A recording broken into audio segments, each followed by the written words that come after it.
새벽에 오신 여러분들을 주님의 이름으로 축복합니다. 간만에 가뭄의 단비라고 해야 되나요? 역대 북이스라엘 남유다 할 것 없이 이 왕들에 대한 평가가 아주 안 좋았습니다. 오늘 본문에 이 요시야 왕이 등장하면서 굉장한 그 왕들과의 다른 그 치국 치세에 대한 또 획을 긋고 있음을 볼 수가 있습니다. 남유다 왕이 16대 왕이 요시야죠.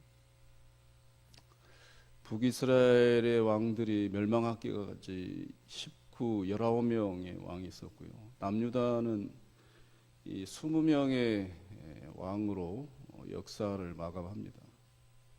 그러니까 토탈 북이스라엘 남유다 왕 합해서 이 39명의 왕 중에 최고의 그 선왕이라고 할 수가 있습니다. 이 남유다 왕 중에 하나님께 인정받은 왕이 두 사람이 있습니다. 여호사밧과 여러분이 잘 아시는 히스기야 왕이죠. 오늘 2절의 말씀대로 하나님 앞에 이렇게 인정받은 왕은 통틀어서 요시야 왕밖에 없습니다. 이 다윗의 길로 행하고 정직히 행하면서 좌로나 우로나 치우치지 않는, 그러니까 이 오점이 하나도 없는 거죠.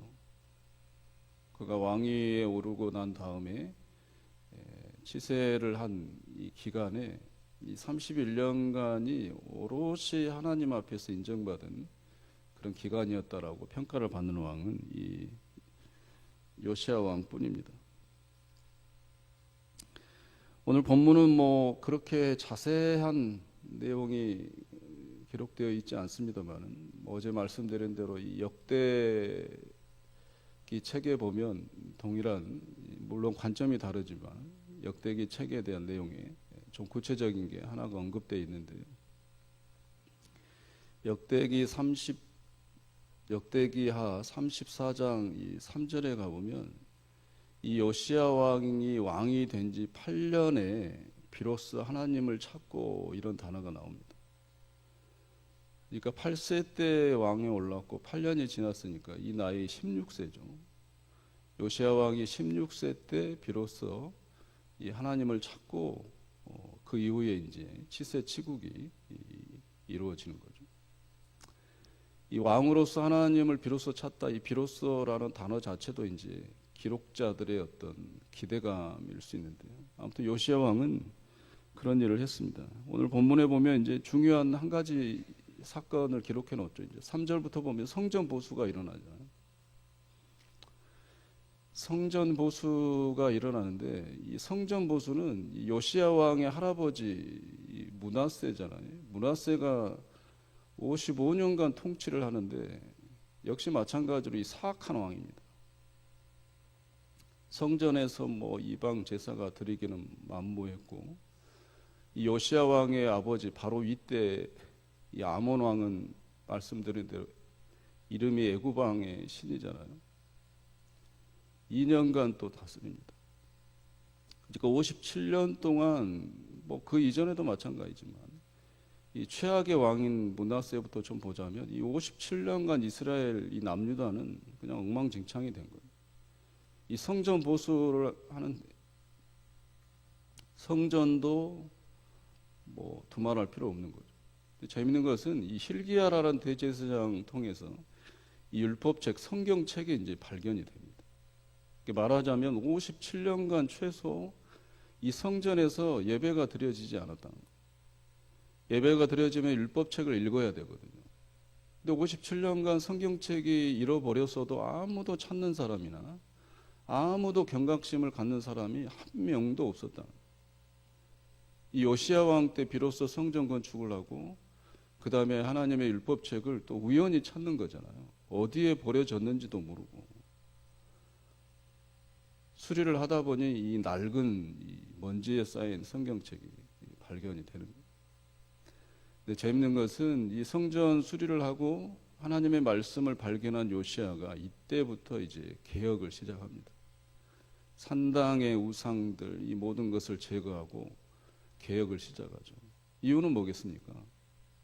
내가 성전을 보수하고 이런 행위 자체가 하나님의 뜻이구나. 하나님의 말씀을 발견한 후에 이게 확증이 된 거예요. 내가 하나님의 말씀대로 내가 왕위에 오른 이유, 또 하나님의 뜻이 또 나에게 남유다에게 하나님의 원하심이 이것이구나 라고 책을 발견하고 읽어주는 그 즉시 옷을 찢잖아요.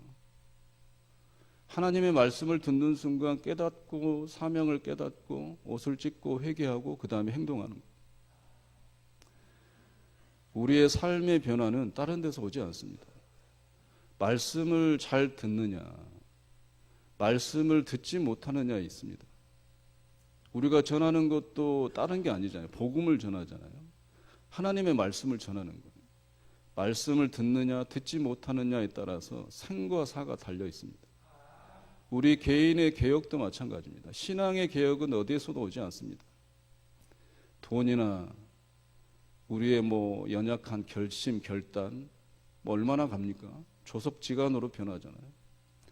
하나님의 말씀의 동기와 요인에 의한 그런 우리의 결단과 결심은 끝까지 가는 거죠. 우리들에게 하나님의 말씀이 잊혀지지 않는 책이 되기를 주의 이름으로 축원합니다. 스위스의 영성가 의사인 유명한 폴 트루니에라는 사람이 있습니다. 이 사람이 묵상에 대해서 굉장히 강조했죠. 제가 설명드린 묵상은 통성기도를 작게 하는 게 묵상이 아니라고 말씀드렸잖아요. 말씀을 암송하고 되새기는 게 묵상입니다. 묵상은 하나님의 음성을 듣는 시간이다. 묵상하면서 마음에 떠오르는 생각이 하나님의 음성이다라고 말을 했습니다. 묵상하면서 하나님의 말씀을 되새기다가 갑자기 내 마음에 강력하게 떠오르는 그 하나님의 메시지, 말씀이 되새기는 그 말씀이 하나님의 음성이다라는 것. 이런 체험이 많아지시기를 주의 이름으로 축원합니다. 몇 해 전에 영국 성서공회에서 그 영국 국민에 대한 설문조사를 했습니다. 학부모들을 통해서 특히 자녀들에 대한 설문조사를 했는데요. 1년에 한 번 성경책을 읽는 학생들에 대해서 설문조사를 했는데 읽지 않는 학생들이 54%였어요. 대단한 거죠. 만약에 우리나라 학생들의 성경 1년에 1독 이상 하는 학생 프로테이지를 따져보면 설문조사 하기도 두려울 수치가 나올 겁니다. 사랑하는 성도 여러분, 성경책의 중요성을 알면서도 읽지 않고 암송하지 않는 그것은 모순입니다. 우리 학교, 교회 학교도 마찬가지죠. 성경을 가르치고 읽게 하는 게 중요하고 더 중요한 것은 암송하는 게 중요합니다. 어렸을 때 암송하는 게 평생 가거든요. 프랑스 문호 빅토르 유고 잘 아시죠? 이분이 이런 말씀을 했어요. 영국에는 책이 두 가지가 있다. 영국이 만든 책이 있고 영국을 만든 책이 있다. 영국이 만든 책은 셰익스피어의 작품이고 영국을 만든 책은 성경책이다. 우리 교회를 만들고 우리 대한민국을 만들고 한국 교회를 만들 책은 다른 게 없습니다. 성경책입니다. 오늘 본문의 요시야도 종교개혁뿐만 아니라 전국개혁, 신앙개혁을 한 거죠. 신앙개혁을 한 그 요인은 그 근간은 성경책이었어요. 율법책입니다. 율법책을 다시 발견하고 율법책에 대해서 저희들이 묵상하고 그 말씀을 지켜냈던 거죠. 우리 봉산교회를 만드는 그 책이 성경책이기를 간절히 소원합니다. 부족한 목사는 발버둥 치면서 하나님의 말씀의 본질에 대해서 고민하고 말씀을 전하고 우리 귀한 성도님들은 그 말씀을 듣고 암송하고 또 묵상하고 일주일의 삶 가운데 같은 발버둥으로 살아내는 이 모습이 있을 때 우리 제단은 일주일의 삶 가운데 온전히 하나님의 말씀에 정직히 행하고 좌로나 우로나 치우치지 않는 우리 교회, 우리 성도님들이 분명히 될 줄로 믿습니다. 오늘 하루도 여러분들의 개인의 하나님에 대한 말씀 읽기뿐만 아니라 그 말씀을 묵상하기 위한 말씀에 대한 암송으로 오늘 하루를 살아가시면서 하나님 앞에 요시야처럼 정직히 행하고 좌로나 우로나 치우치지 않는 하루의 삶을 살아내시기를 주의 이름으로 축원합니다.